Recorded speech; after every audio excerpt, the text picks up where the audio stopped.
شروع اللہ کے نام سے جو بڑا مہربان نہایت رحم کرنے والا ہے۔ السلام علیکم ورحمۃ اللہ وبرکاتہ۔ حضور صلی اللہ علیہ وسلم نے فرمایا لا تحزن ان اللہ معنا، گھبراؤ نہیں اللہ ہمارے ساتھ ہیں۔ حضور صلی اللہ علیہ وسلم اس غار میں 3 دن رہے۔ تیسرے روز حضرت ابوبکر صدیق رضی اللہ تعالیٰ عنہ کا آزاد کردہ غلام عامر بن فہیرہ دونوں اونٹنیاں لے کر پہنچا اور یہ حضرات مدینہ کی طرف روانہ ہو گئے۔ راستے میں بہت سے معجزات حضور صلی اللہ علیہ وسلم سے ظاہر ہوئے۔ غار سے روانگی کی تاریخ 4 ربیع الاول پیر کا دن تھا۔ حضرت علی رضی اللہ تعالیٰ عنہ کو چھوڑنے میں یہ مصلحت تھی کہ مکہ مکرمہ کے کفار اگرچہ حضور صلی اللہ علیہ وسلم کی دشمن تھے، مگر اس قدر اطمینان اور بھروسہ بھی تھا کہ حضور صلی اللہ علیہ وسلم کے پاس ہی امانتیں رکھواتے تھے۔ ان امانتوں کو پہنچانے کے لیے بھی حضرت علی رضی اللہ تعالیٰ عنہ کو وہاں چھوڑ دیا تھا۔ حضرت علی رضی اللہ تعالیٰ عنہ حضور صلی اللہ علیہ وسلم کے پہنچنے سے 3 دن بعد مقام قباء میں پہنچ گئے۔ جب تک حضور صلی اللہ علیہ وسلم غار میں ٹہرے رہے، اس وقت تک آپ کے پاس خبریں پہنچنے اور کھانے پینے کا انتظام فرمایا، اور اس کا انتظام حضرت ابوبکر صدیق رضی اللہ تعالیٰ عنہ کے بڑے صاحبزادے حضرت عبداللہ رات کو خفیہ طور سے حضور صلی اللہ علیہ وسلم کے پاس حاضر ہوتے اور دن بھر کی تمام خبریں حضور صلی اللہ علیہ وسلم کو سنا کر صبح سے پہلے مکہ واپس پہنچ جاتے تھے۔ حضرت صدیق رضی اللہ تعالیٰ عنہ کی صاحبزادی حضرت اسماء رات کو کھانا پہنچاتی تھی۔ حضور صلی اللہ علیہ وسلم کے ساتھ راستہ بتانے والے عبداللہ بن اریکیت، جن کو اسی کام کے لیے اجرت دے کر ساتھ لیا تھا، اور اس سفر میں کل 4 آدمی تھے۔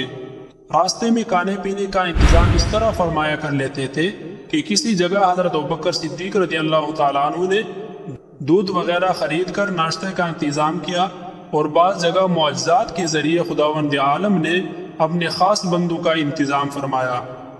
اس سفر میں مشہور قول کے مطابق 4 دن صرف ہوئے۔ حضور صلی اللہ علیہ وسلم نے مدینہ پہنچنے سے پہلے مقام قباء میں قیام فرمایا تھا۔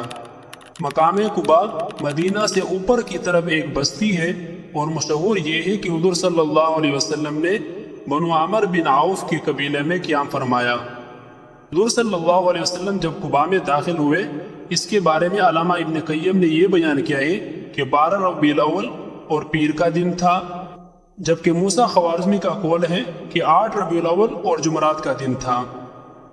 مقام قباء میں حضور صلی اللہ علیہ وسلم نے 3، 4 یا 5 یا 14 یا 22 روز قیام فرمایا، اس کے بارے میں مختلف اقوال ہیں۔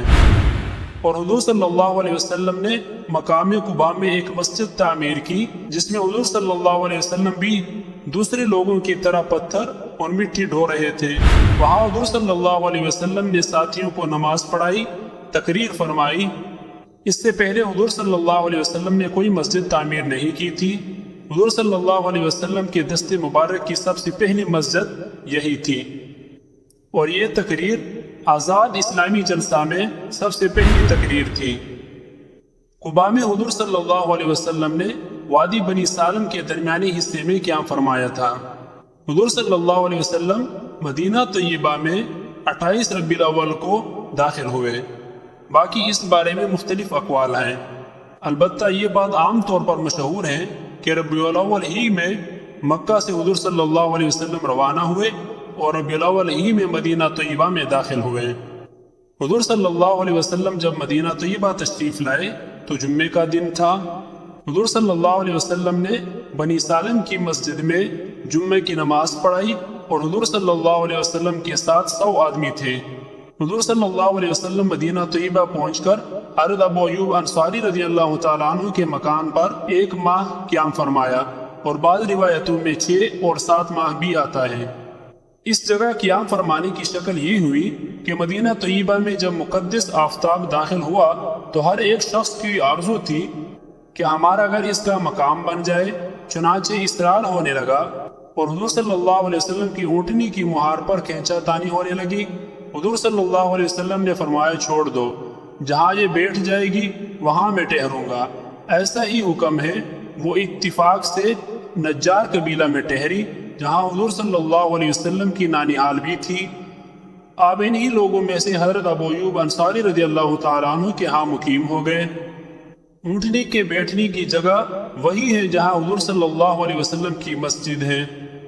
سوال یہ ہے یہاں پہ کہ حضور صلی اللہ علیہ وسلم نے یہ زمین کس سے لی تھی اور کس چیز کی مسجد بنائی تھی؟